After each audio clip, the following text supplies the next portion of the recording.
주님의 평화가 함께하기를 축복합니다.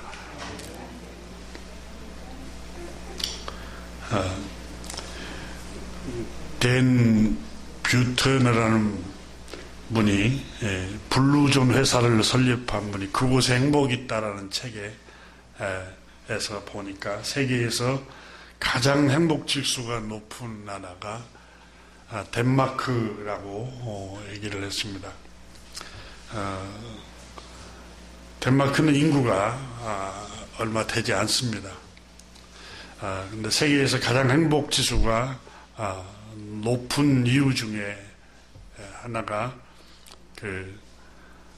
경쟁을 하지 않고 서로 상생을 하고 특별히 복지가 아주 잘 되어 있는 나라라고 합니다. 대신 세금을 많이 낸다고 합니다.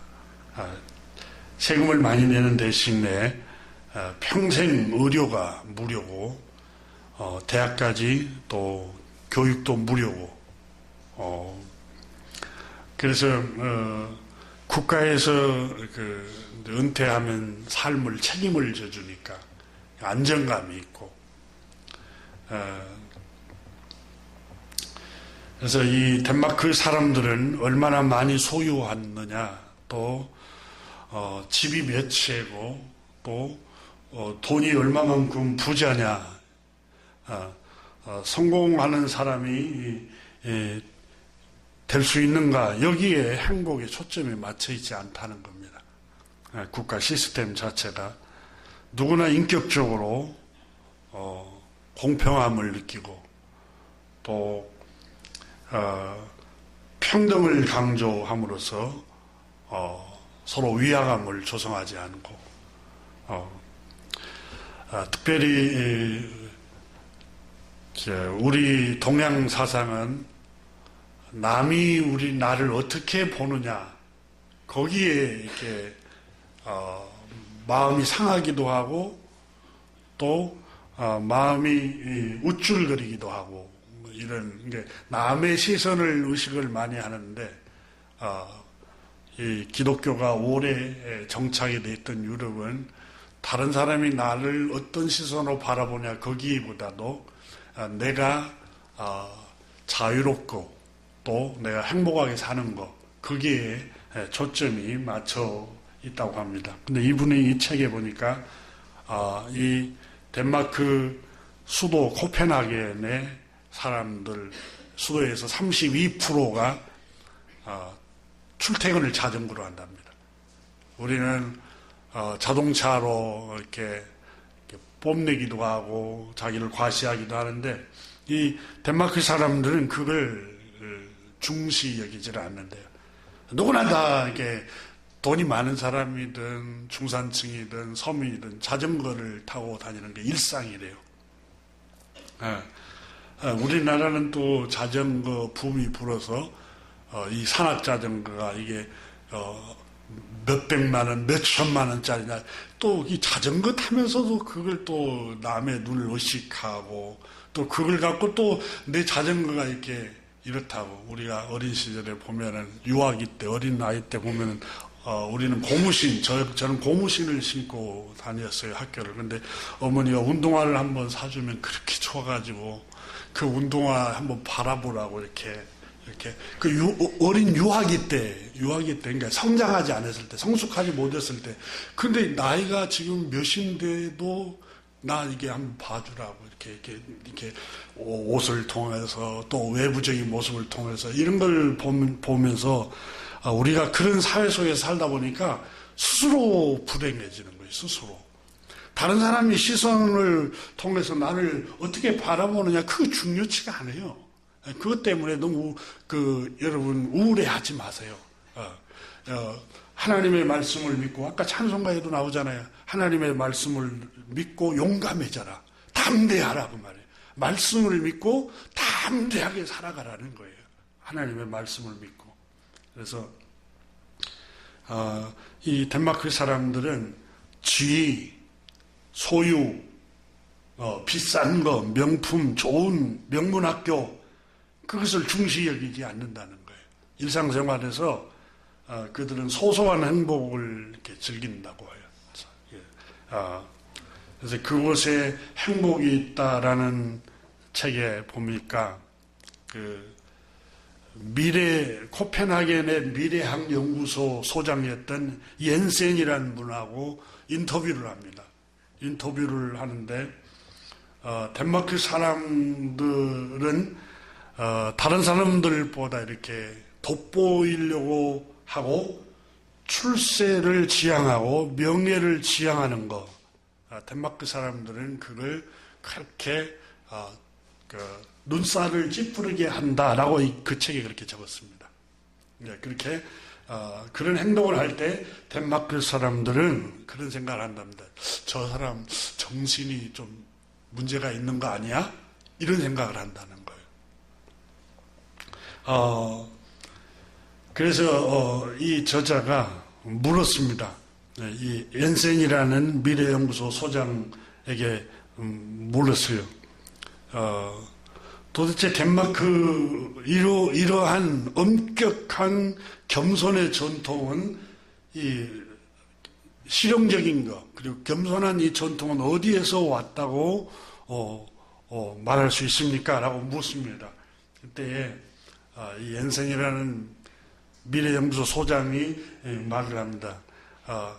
노르웨이 작가가 쓴 노르웨이 작가 악셀 산데 모세라는 분이 있는데 이분이 쓴 도망자 그의 발자취를 따라서 건너다라는 소설의 영향을 덴마크 사람들이 굉장히 많이 받았다는 거예요.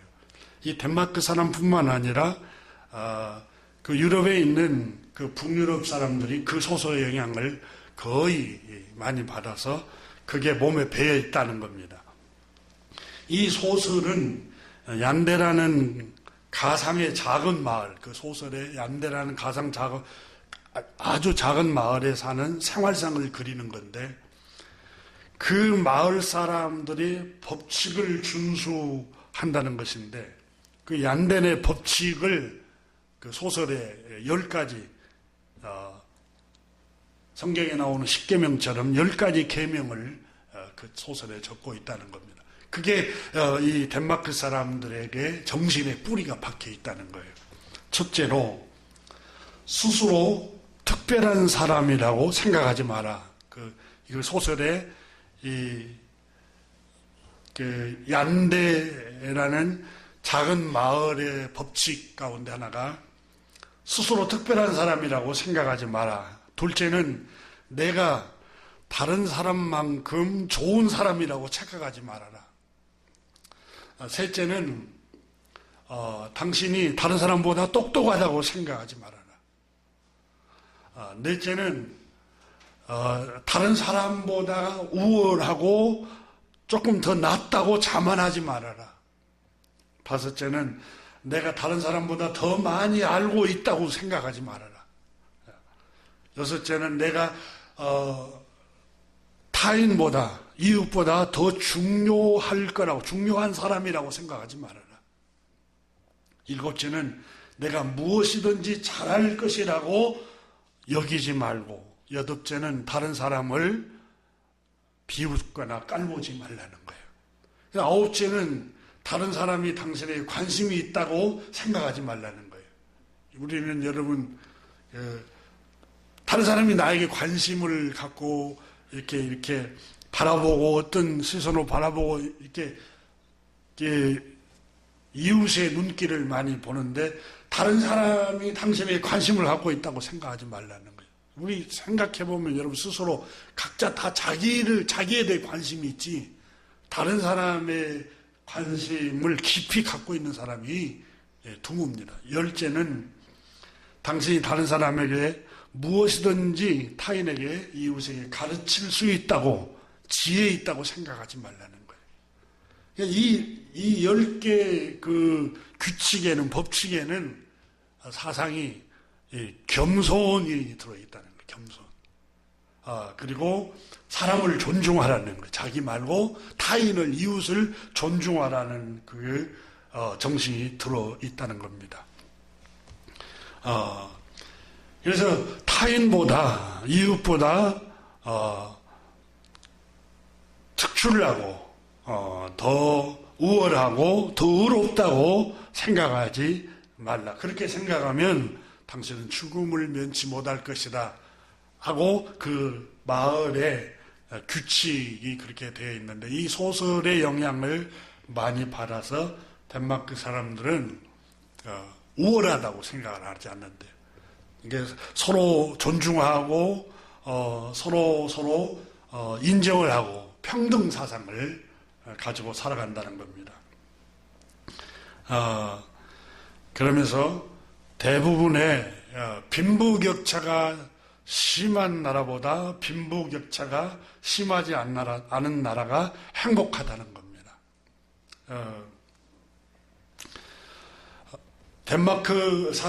이 덴마크라는 나라가 북유럽 쪽이어서 그 겨울이 밤이 긴데 17시간이랍니다. 17시간. 밤이 17시간 동안. 그래서 대부분 다 우울하다고 생각을 하고, 이렇게 질문을 하니까 당신의 나라 사람들은 우울하지 않습니까? 물으니까 아닙니다.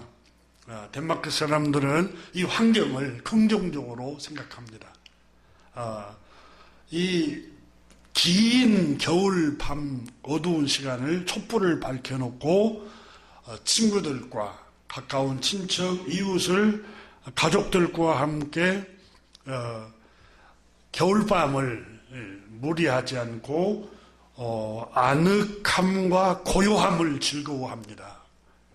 아늑함과 고요함을 즐거워한다고 그렇게 그 책에 고백을 해놓고 있습니다. 오늘 읽은 우리가 창세기 9장에 나오는 이 노아의 가정, 노아에게 복을 주시는 하나님의 축복이 기록되고 있는데, 하나님께서 우리에게 주신 축복이 이미 창세기 1장에 평등하게 창조했다고 기록합니다. 하나님의 형상을 따라 남자와 여자로 창조하시고 그랬어요. 평등하게 창조하셨어요. 그리고 오늘 본문도 9장에서 강조하고 있는 게 힘이 세다고 또 강하다고 약자를 괴롭히면 하나님께서 6장에서 7장에서 8장에서 심판하신 것처럼 9장을 한번 보십시오. 9장에 보면은 다른 사람의 피를 흘리면 6절을 보면은 다른 사람의 피를 흘리면 그 사람의 피도 흘릴 것이니 이는 하나님이 자기 형상대로 사람을 지으셨습니다. 그러니까 아무리 강한 사람일지라도 권력이 최고 자리에 있든지 아니면 리더 자리에 있든지 아니면 힘있고 부자의 또 기업을 운영하는 자리에 있든지 약한 사람, 가난한 사람, 또 힘없는 사람들을 피를 흘리고 괴롭히면 그 사람도 똑같이 괴롭힘을 당하고 피를 흘려야 된다. 평등하다는 것. 인간의 생명의 존엄성이 평등하다는 것을 6절에서 하나님께서 노아에게 말씀을 하고 있습니다. 자, 창세기 9장은 여러분 두 단락으로 구성되어 있습니다. 첫 번째는 1절부터 7절에 나오는 말씀입니다. 1절부터 7절의 단락이 하나님께서 노아의 아내와 노아의 아들들과 노아의 며느리들에게 복을 주시는 주제입니다. 인간에게 노아에게 복을 주시고, 둘째는 8절 말씀부터서 17절 말씀까지 노아에게 복을 주시는 말씀이고, 1절부터 17절까지, 그 다음에 18절부터서 마지막 절까지는 하나님께서 노아와 노아의 아들들의 일상생활을 통하여 보여주시면서 어떤 길이 하나님의 축복받는 길인가를 상기시킵니다. 이 18절부터 29절에 보면 노아의 아들들 셈은 복을 받고 또 함은 저주를 받는 얘기가 나오죠. 그러니까 노아의 아들들이 일상생활을 통해서 어떻게 할 때 하나님이 복을 주시고 어떻게 할 때 하나님께서 저주를 하였는가에 대해서 말씀을 하면서 이 아버지의 역할 18절부터 29절에 나오는 노아 때문에 한 아들은 복을 받고 노아 때문에 한 아들은 저주를 받는 삶을 살게 됩니다. 그리고 1절부터 17절은 바로 하나님께서 노아에게 복을 선포하고 있는 말씀입니다. 오늘 성경을 여러분 한번 보십시오. 9장의 1절 말씀을 한번 보십시오. 하나님이 노아와 그의 아들들에게 복을 주시며 그들에게 이르시되 생육하고 번성하여 땅에 충만하라 이렇게 말씀을 하십니다. 그러면 여러분 노아에게 하나님께서 왜 이런 말씀을 하셨을까요? 그게 한번 우리가 질문을 해봐야 됩니다. 지금 노아는 여러분 오늘 성경에 보면은 굉장히 두려워하고 있는 것을 볼 수 있습니다. 노아에게 하나님께서 계속해서 1절 말씀부터 18절, 17절까지 안심을 시키고 있는 게 나옵니다.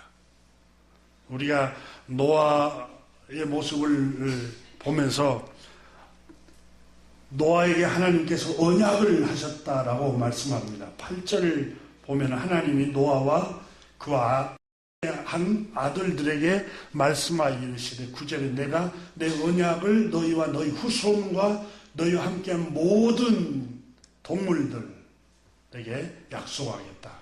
그 약속이 뭡니까? 11절에 다시는 물로 홍수로 멸하지 않을 것이다 하면서 두려워하지 말라 이렇게 말씀을 하고 있습니다.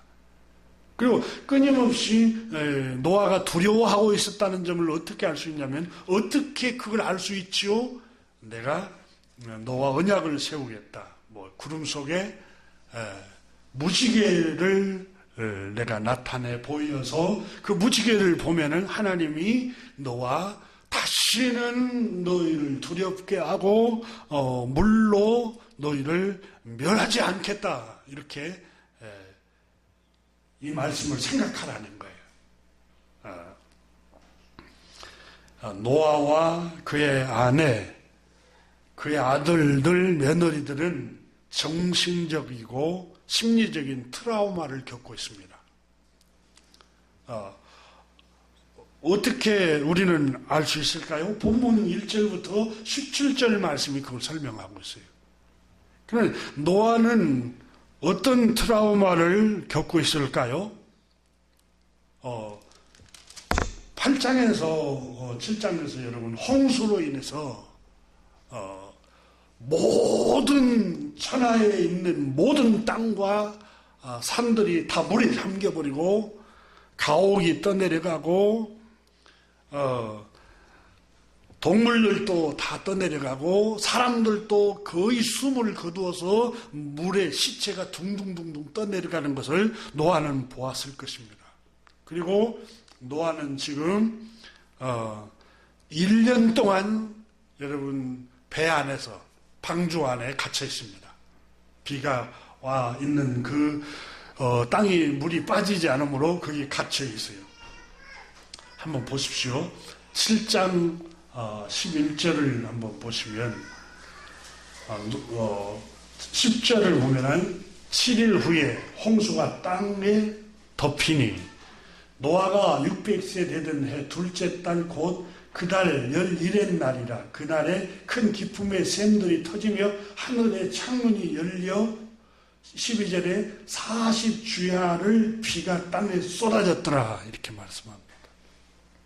40주야를 땅에 비가 쏟아지고 22절에 육지에서 그 코에 생명의 기운에 숨이 있는 것은 다 죽었더라. 시체가 되어버려서 지면의 모든 생물들이 다 시체가 되어서 둥둥둥둥 떠내려가는 것을 아마 보았을 것입니다. 노아는 온 땅의 사람들이 다 죽어가는 것을 보았습니다.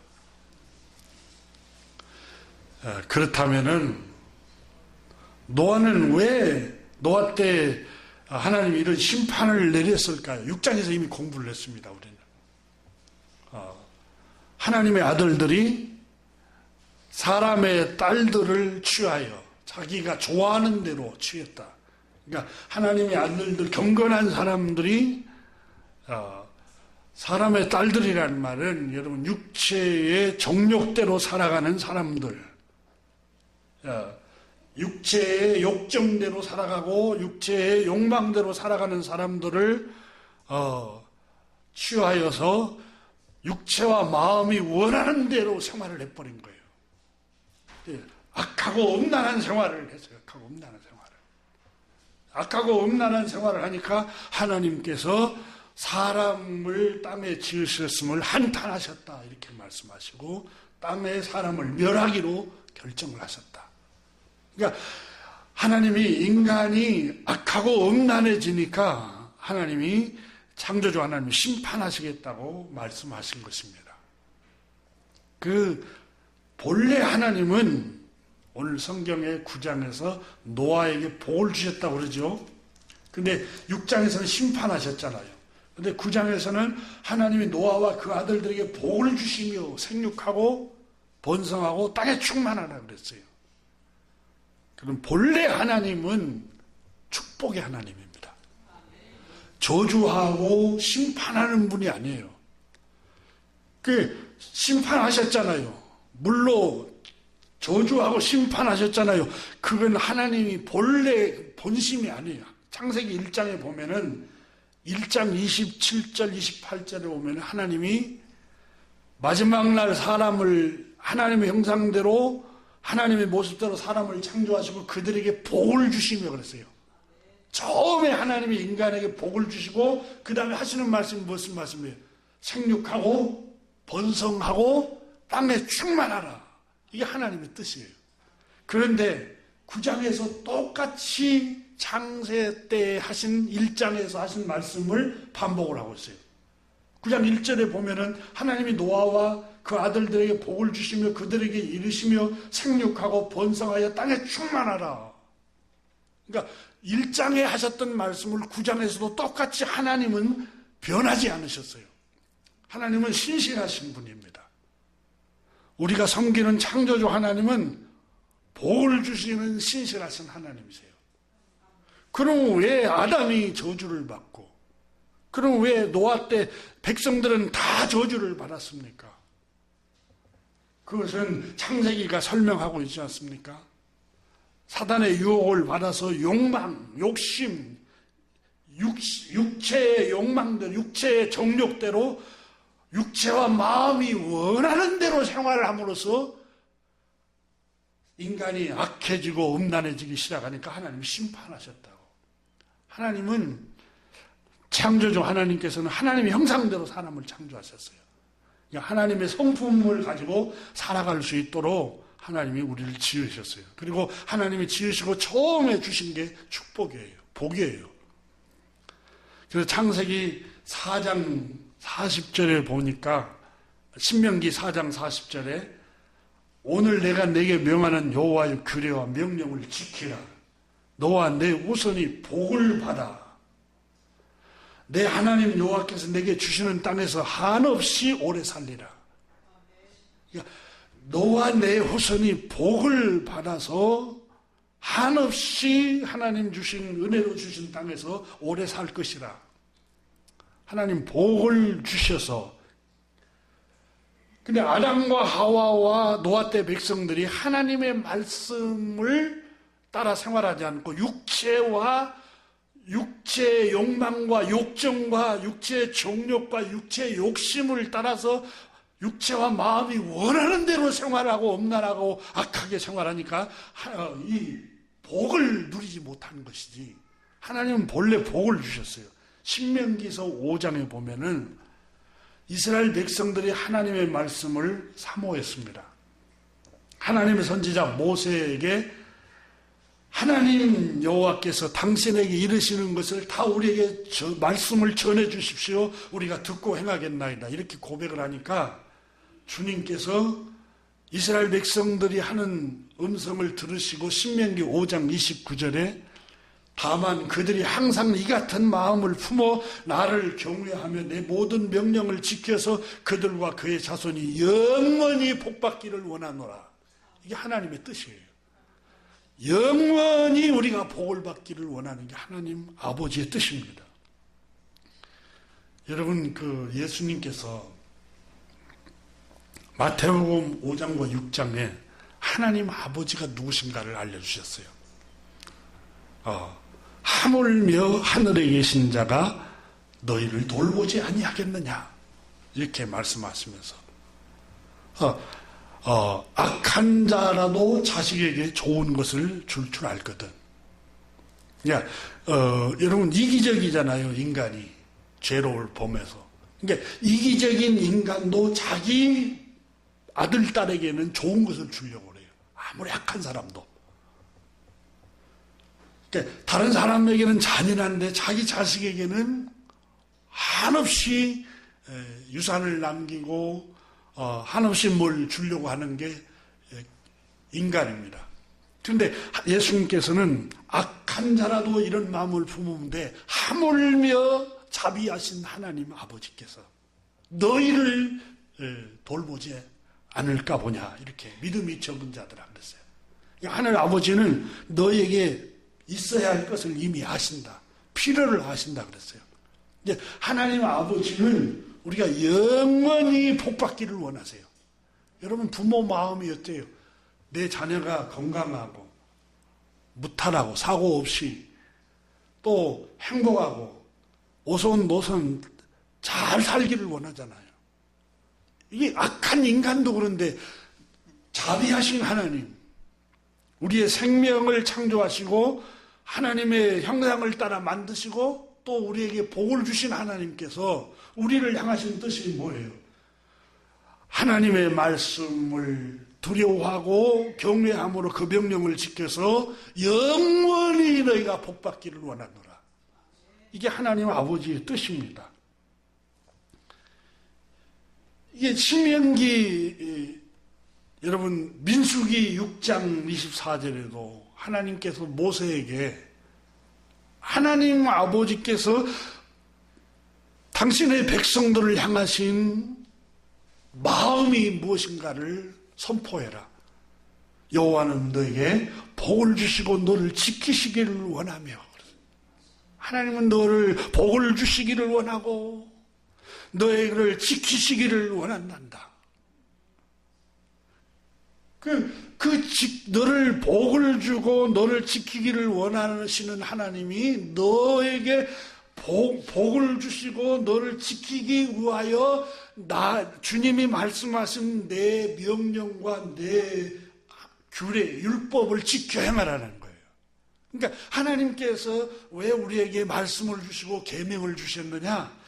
너에게 복을 주고 너를 지키기를 원하기 때문에 그 안전한 그 말씀 안에 거하도록 하기 위해서 저주가 너의 가정에 들어가지 않고 저주가 너에게 임하지 않도록 말씀 안에 거하라는 거예요. 그러니까 말씀을 왜 주셨느냐? 너희를 보호하기 위해서 주신 거라는 거예요. 그리고 여호와는, 주님은, 창조주 하나님은 그 얼굴을 너에게 비추기를 원하시며 은혜 베풀기를 원한단다. 여러분, 우리가 선지자들이 성령님의 감동을 받은 하나님의 사람들이 하나님은 누구에게 은혜를 베푸신다고 하셨습니까? 교만한 자에게는 물리치시고 겸손한 자에게는 은혜를 주신다 하였느니라. 왜 자꾸 겸손하라고 말씀하시느냐? 어떤 분이 그랬다고 그래요. 목사님은 왜 자꾸 겸손을 강조하는지 모르겠다고. 여러분, 은혜를 받는 비결이 그거예요. 은혜를 받는 비결이. 하나님의 은혜를 받는 비결이. 우리가 스스로 우쭐거리고 우월하게 생각하고 있고 다른 사람을 멸시하고 수근거리고 비웃고 이러면 여러분 하나님이 복을 누리지를 못하니까 그러는 거예요. 복을 누리지 못하니까. 우리가 왜 인격적으로 서로 상생하고 서로 이웃을 나와 똑같은 존재로 인격적으로 존중해야 돼요? 나보다 더 배운 것이 없고 더 가난하고 더 나은 것이 없는데도 왜 존중해야 되냐고. 왜 겸손해야 됩니까? 나의 나됨이 하나님의 은혜예요. 내가 잘나서 그런 게 아니라 하나님께서 그런 은혜로 나를 지으셨고 나를 이런 환경에 주었기 때문에 이것도 은혜니까. 이웃이 여러분 약하고 이웃이 재능이 모자라고 조금 부분적으로 그래도 그 생명이 하나님의 형상을 닮았기 때문에 존중하라는 거예요. 여호와는 그 얼굴을 내게로 향하여 드사 평강 주기를 원하노라. 하나님이 누구시냐? 하나님은 우리 아버지시는 누구시냐? 아버지는 너에게 평강을 주기를 원한다는 거예요. 평강을. 하나님께서 바벨론 포로로 끌려갔던 이스라엘 백성들이 70년 동안 바벨론에서 노예 생활을 하지 않습니까? 근데 예레미야 29장에 보면은 4절 이하에 이렇게 기록합니다. 만군의 여호와 이스라엘의 하나님께서 예루살렘에서 바벨론으로 사로잡혀가게 한 모든 포로에게 다음과 같이 말씀하시느니라. 주님, 창조주 하나님이 바벨론 포로로 잡혀가게 한 모든 포로들에게 불행한 사람들에게 말씀하시느니라. 노예로 끌려갔으니까 불행하죠. 압제당하고 폭행당한 사람들에게 말씀하시느니라. 너희는 바벨론 포로로 끌려간 그곳에 집을 짓고 거기에 살며 터를 만들고 그 열매를 먹으라. 그러니까 유다에서 바벨론 포로로 이주를 했어요. 끌려갔어요. 강제로. 그래서 내 고향은 유다인데 이스라엘 땅인데 그걸 그리워하지 말고 너희는 그곳에 가서 집을 짓고 터를 잡고 거기에서 살며 그 터를 만들고 열매를 먹어라. 그리고 그곳에서 내 아내를 맞이하여 자녀를 낳고 너희 아들들이 아내를 맞이하며 너희 딸이 남편을 맞아 그들로 자녀를 낳게 하여 너희가 거기서 번성하고 줄어들지 않게 하라. 너희는 내가 사로잡혀가게 한 그 성읍에 평안을 구하고 너희가 살고 있는 그 땅에 평안을 구하고 그 나라를 위해서 여호와께 기도하라. 왜냐하면 그 성읍이 평안해야 너도 평안할 것입니다. 그랬어요. 내가 거하는 그 땅을 위해서 기도해야 될 이유가 그것이 평안해야 내가 평안하다는 거예요. 그럼 사회적으로 국가적으로 불안할 때 여러분 스트레스를 겪잖아요. 그래서 하나님께서는 그 성읍이 평안함을 위해서 기도하라 이렇게 말씀을 합니다. 만군의 여호와 이스라엘 하나님 여호와께서 이와 같이 말씀하시느니라.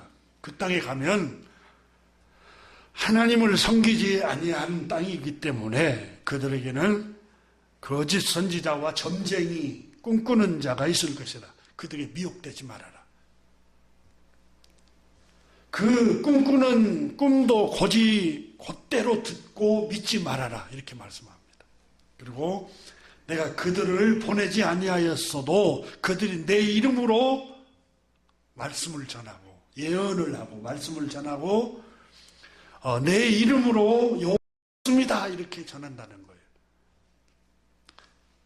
여호와가 다음과 같이 말씀하시느니라. 바벨론에서 70년이 차면 내가 너희를 돌보고 나의 선한 말을 너희에게 성취하여 너희를 다시 돌아오게 하겠다. 회복시키겠다고 말씀합니다. 그러면서 바벨론 포로로 끌려간 사람들에게 여호와의 말씀이니라 라고 예레미야 17장 29장에서 11절에서 말씀합니다. 너희를 향한 나의 생각은 재앙이 아니요 평안이니 너희에게 미래와 희망을 주려는 것이니라. 너희가 내게 부르짖으며 내게 와서 기도하면 내가 너희를 들을 것이요 너희가 온 마음으로 나를 구하면 나를 찾을 것이요 나를 만날 것이라 이렇게 말씀합니다. 너희를 향한 나의 생각은 재앙이 아니요 평안이라. 너희가 포로로 끌려가는 것은 결국은 장래에 너에게 희망을 소망을 주기 위함이라 그렇게 말씀합니다. 이 하나님 아버지께서 당신의 자녀들을 향하신 하나님의 뜻입니다. 지금 오늘 본문에 여러분 노아는 어마어마한 트라우마를 겪고 있습니다. 40일 동안 홍수가 나서 생각해보세요. 모든 숨쉬고 있는 동물들과 사람이 숨졌습니다. 다 죽어갔습니다. 그리고 1년 만에 6개월 동안 아니 6개월 넘어서 1년간 성경을 조사해 보니까 7장, 8장, 9장을 보면은 1년 조금 며칠 넘었어요. 그때에 물이 다 빠져서 땅이 말랐다고 나와요. 1년 동안 방주 안에 갇혀 있었던 거예요. 1년 동안 방주 안에 갇혀서 겨우 이제 나왔습니다. 근데 여러분 그 땅이 물이 빠졌지만 모든 과목 그리고 무슨 곡식 있겠어요? 아니면 무슨 채소가 날 수 있겠어요? 다 쑥대밭이 돼버리고 사람 시체만 주변에 보였겠죠. 뼈가 앙상하게 보였겠죠. 두려움과 불안에 아마 시달렸을 것입니다. 그때에 하나님께서 노아에게 말씀을 하셨습니다. 보십시오. 노아가 언제 여러분 그 8장에 보면은 14절에 보면 둘째 달 21의 날이 땅이 말랐더라 이렇게 나옵니다. 둘째 달 노아가 601세가 됐을 때 600세에 홍수가 났죠. 첫째 달에. 그러니까 이 노아가 홍수가 나고 노아 홍수가 난 후에 1년 정도 방주에 갇혀 있었던 거예요. 그리고 땅이 말라서 노아가 이제 땅으로 나왔습니다. 16절에 15절에 보니까 하나님 노아에게 말씀하여 이르시되 너는 내 아내와 내 아들들과 내 며느리들과 함께 방주에서 나오고 방주 안에 있는 모든 동물들을 다 나오게 하라. 그리고 19절에 다 나옵니다. 8장 19절에. 너무 그러니까 노아가 여러분 생각해 보세요. 다 죽어가는 자기 가족만 살았어요. 노아는 20절에 보니까 감사의 제사를 드립니다. 20절에. 여러분 누가복음에 보면은 예수님께서 10명을 나병 환자를 치료했지만 한 명만 감사하니까 주님이 물었잖아요. 9은 어디 있느냐 물었잖아요. 인간은 감사를 잃어버려. 다 여러분 편안해지면 감사를 다 잃어버립니다. 근데 노아는 하나님께 감사를 드리고 21절에 여호와께서 그 향기를 받으시고 중심에 이르시되 내가 다시는 사람이 악하니까 땅을 멸하지 않을 것이다 이렇게 말씀하시고 그리고 땅에 있을 동안에 심은 거둠 추위 더위 여름 겨울 낮 밤 쉬지 않고 순환할 것이다 라고 말씀을 합니다. 그리고 이제 땅 위에 나와 있은 후에 얼마 있지 않다가 노아가 하나님께 두려워하고 불안해하는 마음을 갖고 아마 기도했을 거예요. 근데 그때 하나님이 말씀하십니다. 9장 1절에 하나님이 노아와 그 아들들에게 복을 주시며 그랬습니다. 복을 주셨다. 이 복을 주셨다라는 말을 성경 원문의 히브리 단어를 찾아보니까 바라크라는 단어예요. 이 말은 축복하다, 높이다, 인사하다, 격려하다라는 겁니다. 그러니까 노아를 격려하기 시작한 거예요. 노아를 두려움에 사로잡혀 있을 거 아닙니까? 그 홍수를 다 경험했으니까 트라우마 때문에 여러분 어마어마한 트라우마를 경험했잖아요. 노아가 이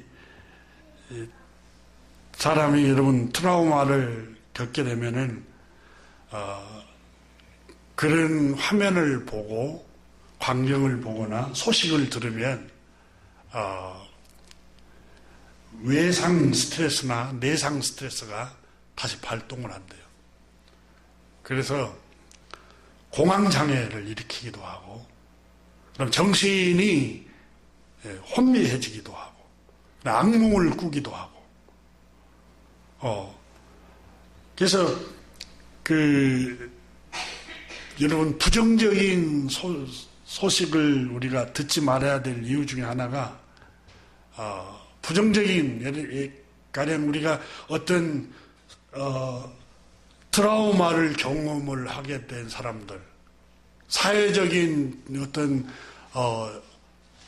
그 소요의 트라우마를 경험하는 사람들이나 아니면 어린 시절에 부모님에게 학대를 받고 자랐는데 또 그런 모습을 보면은 트라우마가 생기고, 또 부모님이 자기를 버린 그 트라우마 때문에 또 가정을 꾸렸을 때에 혹시 내가 버림받지는 않을까 이런 트라우마, 폭행을 당하고 이런 가난의 트라우마, 질병의 트라우마, 여러 트라우마가 일어날 수가 있습니다. 근데 이 노아와 노아의 아내와 노아의 아들들, 며느리들은 죽음의 트라우마를 겪고 있어요, 지금. 전쟁보다 더 혹독한 그런 노아의 홍수로 인해서 사람이 다 시체가 되고 죽어가는 그걸 경험한 거예요. 그때 하나님께서 노아에게 복을 주시며 노아를 축복하고 노아를 바라크, 격려하고 안심시키고 이렇게 북돋아주는 말을 했다는 거예요. 여러분, 우리는 축복의 말을 해야 됩니다. 북돋아주는 말을 하는 게 얼마나 중요한가 모릅니다. 트라우마를 치료를 합니다. 근데 2절에서 보니까 지금 노아의 심리 상태, 노아의 아들들과 그의 아내와 며느리들, 노아의 가족들이 심리 상태를 말하고 있어요. 보세요. 2절에 보면은 동물들, 모든 짐승, 땅의 짐승, 모든 새, 땅에 나르는 독수리나 이런 또 기는 거, 뭐 곰이나 여러 늑대나 바다의 모든 물고기, 상어나 너희를 두려워하며 너희를 무서워하리니 이것들은 너희 손에 붙였습니다. 그러니까 그걸 두려워하지 말라는 것이요. 그거 이미 너희 손에 붙였으니까 환경을 두려워하지 말라는 거예요. 환경을. 주변 환경을 두려워하지 말라는 거예요. 지금 동물, 공중의 새, 바다의 물고기, 육지, 하늘, 바다 모든 환경을 지금 얘기하고 있잖아요. 그것들을 무서워할 거 없고 두려워할 거 없다. 그것들이 오히려 너희를 두려워하도록 창조주 하나님께서 이미 그들에게 두려움을 넣어놨다 그런 거예요. 그러니까 이 노아는 지금 두려움에 떨고 있었던 것이 분명합니다. 왜냐하면 그 세상이 다 망하는 홍수를 경험했으니 트라우마가 없었겠어요? 다 몰살당해 버렸어요. 다 생물들이 죽었어요. 이제 어떻게 먹고 살까? 그때 하나님께서 3절 보세요. 모든 산 동물은 너희의 먹을 것이 될 것이라. 채소같이 내가 이것을 다 너희에게 주노라. 그러니까 무엇을 먹을까, 무엇을 입을까, 무엇을 마실까 염려하지 말라. 노아가 여러분 염려하지 않게 생겼어요? 1년간 고립되어서 직장을 다 잃어버린 거랑 똑같죠. 그러니까 거기에 있는 동물들을 다 내놓았잖아요. 그 동물들 농사가 열매가 열릴 때까지 그거 먹고 살면 될 거 아니냐. 두려워하지 말라. 지금 이 내용은 1절부터 나오는 지금 노아에게 하신 말씀은 두려워하지 말라는 거예요. 계속해서. 불안해하지 말라. 염려하지 말라. 계속해서 끊임없이 노아에게 말씀하신 거예요. 아니 노아는 의인이라면서요. 노아는 완전한 자라면서요. 노아는 하나님과 동행한 사람인데 왜 불안에 떨었을까요? 여러분 노아도 우리가 똑같이 육체를 갖고 있는 사람입니다. 그러니까 그런 것을 다 경험하고 트라우마가 없었겠어요? 두려워하고 불안해하고 염려하고. 여러분 우리 중에 내일 일을 염려하지 않는 사람이 누가 있어요? 저부터서 고백합니다. 나도 염려해요. 어떻게 살아갈까? 내가 은퇴하면 먹고 살 수 있을까? 어떻게 살아갈까? 또 여러분 일용할 양식을 제대로 먹고 살 수 있을까? 아니면 노화가 진행이 되고 질병이 찾아오면 어떻게 할까?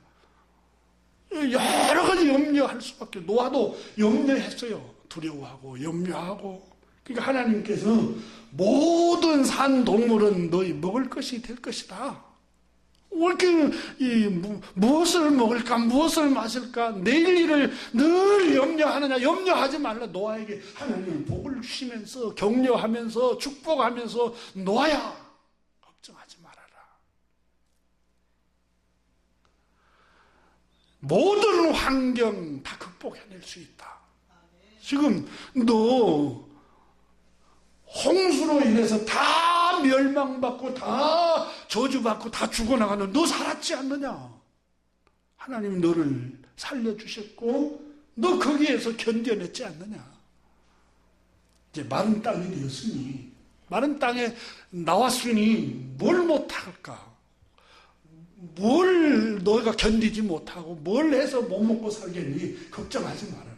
그러면서 하나님께서 말씀하시죠.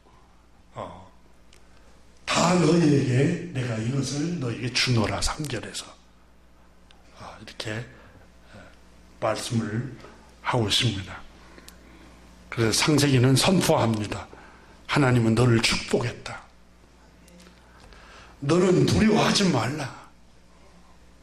움츠려 들지 말라. 환경 때문에. 너희 앞에 도전해오는 환경들, 짐승과 같이 무서운 환경들, 바다의 위험한 물과 파도와 같은 그런 환경이 너에게 직면할지라도 두려워하지 말라, 움츠려들지 말라, 불안해하지 말라. 하나님이 너를 지키시고 하나님이 너를 복을 주겠다는 거예요.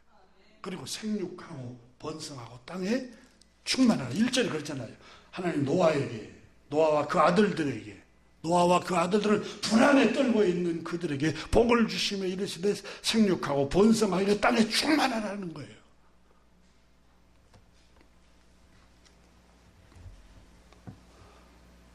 땅 위에서 잘 되라고 축복을 하셨습니다. 여호수아 1장에 보면은 하나님께서 모세가 죽고 50일 동안 이스라엘 백성들이 슬픔에 빠져서 못 일어나잖아요. 모세가 여러분 바로라는 에집트의 폭군을 물리치고 홍해 바다를 다 하나님의 능력으로 가르고 홍해 바다를 건너오고 농사를 안 짓는데 하늘에서 만나가 내려오고 고기 때 메추라기를 하나님이 불려주셔서 고기도 먹이게 하고 뱀과 정갈이 우글거리는 땅을 안전하게 지나게 하고 물 없는 땅에서도 안전하게 지나오도록 인도를 했어요. 그 위험하고 급박한 상황을 안전하게 이스라엘 백성들을 인도했어요. 근데 그 신과 같은 기적을 베푸는 그 지도자가 갑자기 죽은 거예요. 지도자가 사라져버렸어요. 근데 이스라엘 백성들이 그 무에서 유를 창조하는 그런 능력의 지도자가 사라져버리니까 얼마나 두려웠겠어요. 그래서 50일 동안 울면서 낙담하고 있습니다. 그때 모세의 수종을 들던 청년 여호수아가 모세의 뒤를 이어서 지도자로 위임을 받습니다. 여호수아는 자신감을 잃어버립니다. 그렇게 위대한 지도자가 그 일을 다 해냈는데 홍해바다를 가르고 만나를 내리고 폭군을 다 물리치고 10가지 재앙을 내려서 이스라엘을 구원했는데 그 지도자에 비하면 자기는 세 발의 피고 아무것도 아니고 아무것도 행할 수 없는 유약한 지도자였는데 청년이었는데 하나님께서 슬픔에 빠져있고 절망과 좌절에 빠져있는 여호수아에게 하나님이 그 내면에게 찾아오십니다. 여호수아 1장 1절에 보면 여호와의 종 모세가 죽은 후에 여호와께서 여호수아에게 말씀하여 이르시되 여호수아 내면에 찾아와서 말씀합니다. 여호수아 1장 2절에 내 종 모세가 죽었으니 이제 너는 일어나라 이렇게 말씀합니다. 이미 죽었다. 내 종 모세가 죽었으니 이제 너는 이 모든 백성과 더불어 일어나 이 요단을 건너 내가 그들 곧 이스라엘 자손에게 주는 그 땅으로 전진해라 이렇게 말합니다. 이제 그만 일어나라. 언제까지 주저앉을 있을 참이냐? 언제까지 슬픔에 젖어 있고 언제까지 도대체 과거에 매여 있어서 좌절하고 낙담하고 우울해하면서 지낼 것이냐? 여호수아서 1장 2절에 내 종 모세가 죽었으니 이 말에 주목해야 이미 지나가 버렸다 그 말이에요. 이제는 너는 이 모든 백성과 더불어 일어나라. 백성들을 일으키라는 거예요. 백성들이 슬퍼하고 백성들이 좌절하고 있는데 이미 죽었는데 이미 없어졌는데 왜 거기에 매여가지고 그 슬픔에 빠져가지고 거기에 매여서 백성들이 주저앉아 있는데 너까지 그러고 있느냐. 여러분 그래서 지도자가 중요합니다. 지도자는 늘 희망을 말해야 되고 미래에 전진해 가야 돼.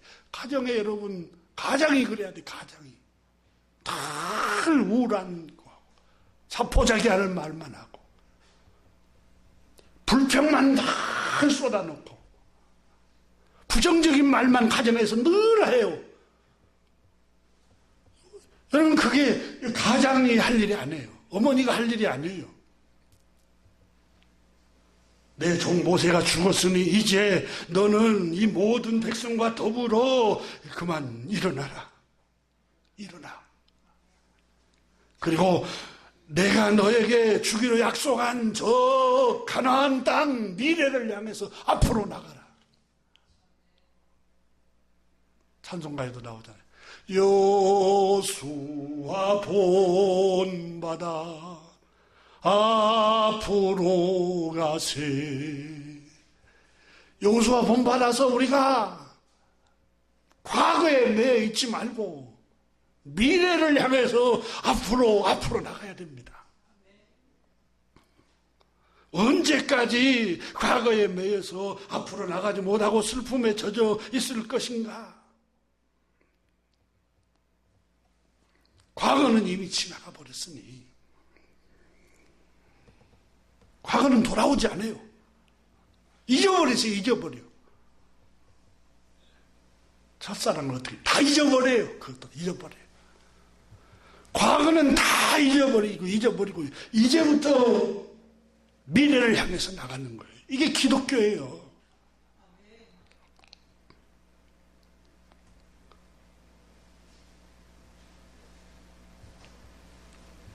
여호수아 1장 3절에 여호수아에게 하나님께서 여호수아의 내면에게 이렇게 말씀합니다. 내가 모세에게 말한 바와 같이 너희 발바닥으로 밟은 것은 모두 내가 너에게 주었노니. 이미 주었다. 확신을 줍니다. 그러니까 모세에게도 하나님이 약속하신 것처럼 너희가 발바닥으로 밟은 것은 내가 이미 너에게 주었다. 이게 확신이 없이 어떻게 살까? 뭐 할까? 근심과 두려움 속에 살지 말고 이미 내가 발바닥으로 밟으면 그 땅은 내 땅이요. 하나님께서 약속을 주셨으니까 말씀하시길 4절에 여호수아 1장 4절에 보면은 광야 이 레바논으로부터서 저 해지는 쪽 대해까지 너 영토가 될 것이다. 미래의 약속을 주십니다. 그리고 여호수아야 내 평생에 너를 능히 대적할 자가 없을 것이다. 확신을 주는 거예요. 내면에 하나님의 음성이 들리기를 여호수아야 두려워하고 주저앉아 있지 말고 슬픔에 잠겨 있지 말고 낙담하고 우울해하고 자포자기하고 이러지 말고 거기에서 일어서라. 네가 일어서서 발바닥으로 밟으면 밟은 곳을 다 주겠다. 이미 주었다. 이미 주고 평생에 너를 능히 대적할 자가 없으리니 내가 모세와 함께 있던 것 같이 너와 함께 있을 것이라. 하나님이 나와 함께 계신다고 약속을 내가 너를 떠나지 아니하며 버리지 아니할 것이다. 이 약속을 믿고 강하고 담대하라. 이렇게 말씀합니다. 강하고 담대해라. 지금 여러분 노아에게 하신 말씀이에요. 그 트라우마를 겪고 홍수의 트라우마를 겪고 다 절망적인 상황이잖아요. 그때 하나님께서 노아와 노아의 아내와 노아의 아들들과 며느리들에게 하나님이 복을 주시며 그들에게 말씀하여 이르시되 생육해라 번성해라 땅에 충만해라 두려워하지 말아라. 환경을 두려워하지 말고 동물들, 땅의 동물들, 하늘에 공중에 나는 조류들, 바다, 모든 환경을 두려워하지 말라는 거예요. 이렇게 말씀하신 이게 우리 하나님, 우리가 믿는 하나님 아버지예요. 여러분 한 분 한 분이 초조하고 두려워하고 근심하고 걱정하면서 살아가는 거 하나님이 그걸 원치 않으세요. 걱정하지 말라고 하나님 말씀하시는 거예요. 두려워하지 마세요. 하나님 말씀하셔요. 두려워하지 말라. 불안해하지 말라. 염려하지 말라. 평생에 너를 당할 자가 없으리니 모세와 함께 있던 것처럼 여호수아와 함께 있던 것처럼 너와 함께 있을 것입니다. 이 확신을 가져야 돼요. 하나님 나와 함께 계신다. 내가 너를 떠나지 아니하며 버리지 아니하리라. 강하고 담대하라. 위축 당하지 마세요. 다른 사람이 나를 시선을 어떻게 바라보는가. 그것 때문에 여러분 우리가 우리의 영혼과 우리의 심지가 위축당해야 할 이유가 없어요. 천만인이 군대가 나를 대적할지라도 여호와는 나의 빛이요 여호와는 나의 피난처시요 여호와는 나의 산성이시니 내가 누구를 두려워하리요. 하나님의 약속의 말씀을 믿으십시오. 나와 함께 계시고 나를 떠나지 아니하시고 나를 버리지 아니하시고 강하고 담대하라고 주님 말씀하십니다. 강하고 담대하라. 정말 주님이 강하고 담대하라. 오직 강하고 극히 담대하여 나의 종 모세가 너에게 명령한 율법을 다 지켜 행하고 좌로나로나 치우치지 말라. 그리하면 어디로 가든지 형통하리니. 이 율법책을 내 입에서 떠나지 말게 하며 주야로 그것을 되새김질하고 그 안에 기록된 대로 믿고 행하라. 그래야만 내 길이 평탄하게 될 것이며 내가 형통하게 될 것이다. 여러분, 우리 앞날이 형통하고 평탄하게 될 것을 믿으십시오. 하나님께서 나와 함께 계신다는 것을 믿으십시오. 내가 내게 명하는 것이 아니냐. 강하고 담대하며 두려워하지 말며 놀라지 말라. 내가 어디로 가든지 내 하나님 여호와가 너와 함께 하시느니라. 여호수아에게 하나님께서 말씀합니다. 여러분, 여호수아서 1장에 보면은 6절에서 보면 강하고 담대하라. 7절에서 보면 오직 강하고 극히 담대하라. 9절에서 보면은 내가 내게 명한 것이 아니라 강하고 담대하라. 그러면 강하고 담대한 마음을 가지려고 하는데 그게 잘 안 돼요, 여러분. 그때 여러분 하나님 앞에 주님, 나는 약합니다. 주님 나에게 힘을 주십시오 라고 기도를 드리십시오. 그리고 주님 뭐라고 말씀합니까? 놀라지 말라. 내가 어디로 가든지 하나님 여호와가 너와 함께 하시느냐. 하나님 너와 함께 계신다. 하나님 내 곁에 계신다. 하나님 나를 생육하고 번성하게 하실 것이다. 계속 여러분 자기 영혼을 향해서 계속해서 말씀을 전하세요.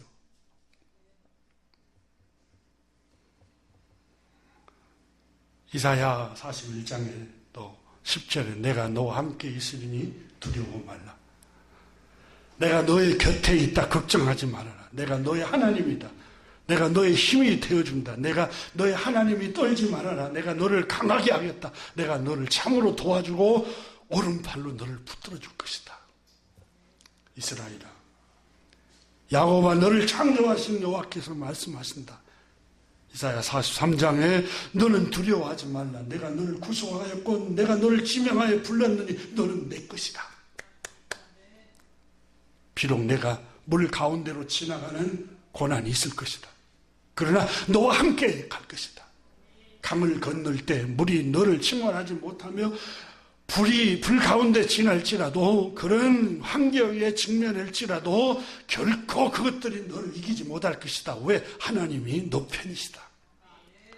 너는 내 눈에 보배롭고 존귀하며 내가 너를 사랑하고 있다. 이사야 43장이 그러잖아요. 하나님이 보시기에 보배롭고 존귀한 존재예요. 여러분 스스로를 나는 하나님 눈에 보배롭고 존귀한 자다. 하나님이 나를 사랑하고 계신다. 물질 축복을 받고 높은 데 승진을 하고 여러분 소원이 이루어지면 하나님이 함께 계신다. 아니에요. 창세기 요셉이 애굽으로 팔려갔을 때 여호와께서 함께 하셨더라라고 기록하고 있어요. 이사야 43장에도 물을 건널 때에도 너와 함께 할 것이다. 불 가운데 지날 때라도 하나님은 너와 함께 계신다. 여러분 형통하고 평탄하고 환경이 좋아지며 하나님 함께 계신 게 아니라 여러분 어려운 일을 당하고 환난에 직면하고 고난을 당할 때도 하나님은 나를 보배롭게 여기고 존귀하게 여기고 하나님은 나를 사랑하고 계신다. 우리가 자녀를 키워보면 알겠지만 여러분 자녀가 어떤 자녀에게 눈길이 갑니까? 가장 고생하고 가장 약하고 몸이 아프고 가장 외로워하고 가장 연약한 자녀에게 마음이 갑니다. 부모 마음은. 그렇지 않습니까? 여러분 부모 마음은 장녀라고 하고 장남이라고 하고 둘째라고 하고 셋째라고 한 게 아니라 가장 약한 사람에게 부모 마음이 가게 돼 있어요. 우리 하나님 아버지 마음이 찬송가에 나오잖아요. 내가 비록 연약할지라도 주님이 날 사랑하시네. 고린도후서 12장에 바울 선생이 뭐라고 그랬어요? 나에게 남 모르는 고통이 있습니다. 내가 성경을 13권을 쓰고 위대한 사도가 되고 사람들의 명성이 드러나고 사람들이 이런 것을 보고 야, 위대한 사도다, 성공한 사도다 이러지만 여러분, 나는 여러분이 알지 못하는 아픔이 있습니다. 고통이 있습니다. 십자가가 있습니다. 괴로움이 있습니다.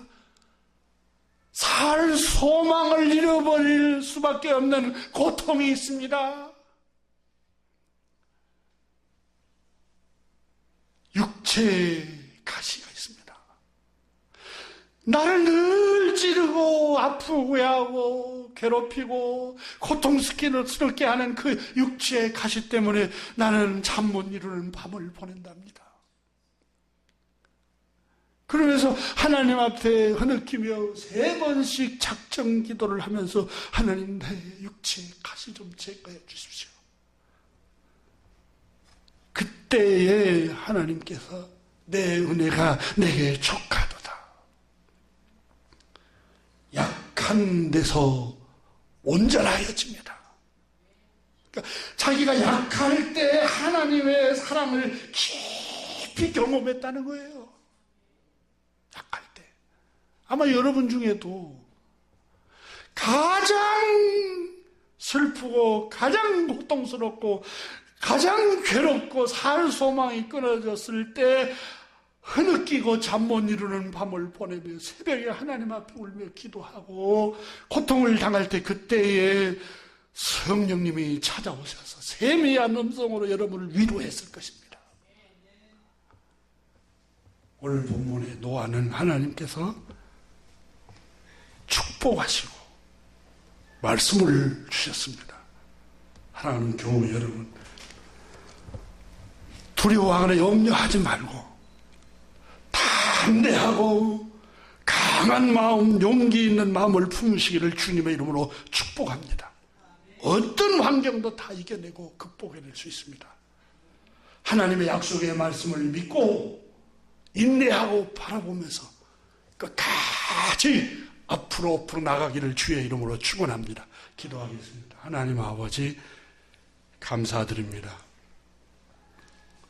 용기를 잃어버리고 불안과 초조함 속에서 두려움의 트라우마에서 살고 있는 노아와 노아의 아들들과 그의 아내, 그의 며느리들에게 주님께서 나타나셔서 두려워하지 말라고 말씀하셨습니다. 내가 너를 다시 축복하노라. 생육하고 번성하고 땅에 충만하라고 말씀하셨습니다. 그래도 불안하니까 주님께서는 무지개를 보여주면서 언약을 너에게 약속한다. 눈으로 보여주셨습니다. 하나님 아버지, 신실하신 주님을 찬양합니다. 노아에게만 그런 게 아니라 오늘 우리에게도 하나님은 신실하십니다. 주님의 백성들을 동행하여 주시고 지켜주시고 보호해 주시고 불안하고 두려워할 때마다 주님께서 말씀이 생각나고 성령님의 위로로 하나님 그들의 용기를 주시기를 기도합니다. 우리 주 예수 그리스도 이름으로 축복하며 기도드립니다. 아멘.